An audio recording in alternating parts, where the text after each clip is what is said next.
मला वाटतं एक महत्त्वाचा मुद्दा जो कधी कधी एकटेपणाबद्दल विसरला जातो तो म्हणजे दुसऱ्या लोकांशी खोलवर जोडणं जाण्यासाठी माणसानं स्वतःशीही जोडलेलं असणं आवश्यक आहे. आता एकमेकांशी बोलणं हीच संस्कृती राहिली नाही तर आपण एकमेकांशी जोडलं कसं जाणार? पहा, एकटेपणा हा वेळेचा आहे.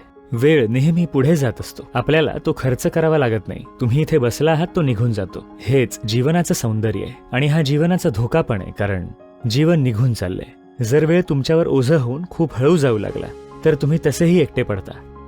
एकटेपणा ह्याचा अर्थ हा नाही की तुमच्या आसपास लोक नाहीयेत. मुद्दा तो नाहीये. हे लोकांबद्दल नाहीये. लोक थोडाफार उपाय आहेत.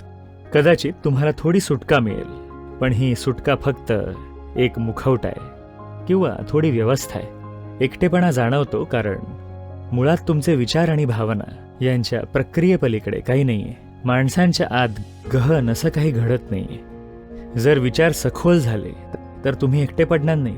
तुमचे विचार आणि भावना तुम्हाला हवे तसे घडले तर स्वतःला आनंदी ठेवाल की दुःखी? आनंदी. तुम्ही जर स्वतःला आनंदी ठेवलत, जेव्हा तुम्ही आनंदी असता तेव्हा वेळ जाणवतो का? 24 तास असे पटकन निघून जातात. तुम्ही दुःखी असता तेव्हा वेळ किती हळू जातो ते पाहिलंय का? म्हणून एकटेपणा हा वेळेबद्दल आहे, कारण जीवन हे वेळेबद्दल आहे. तुम्हाला जर वेळेवर स्वार होता येत नसेल तर तेच वेळेचं चक्र तुम्हाला चिरडून टाकेल. एकटेपणा हा ते चिरडणे, त्याने जर तुम्हाला अजून चिरडलं तर तो मानसिक आजार बनतो. आणि ह्या दोन वेगळ्या गोष्टी नाहीये, त्या एका पाठोपाठ येतात.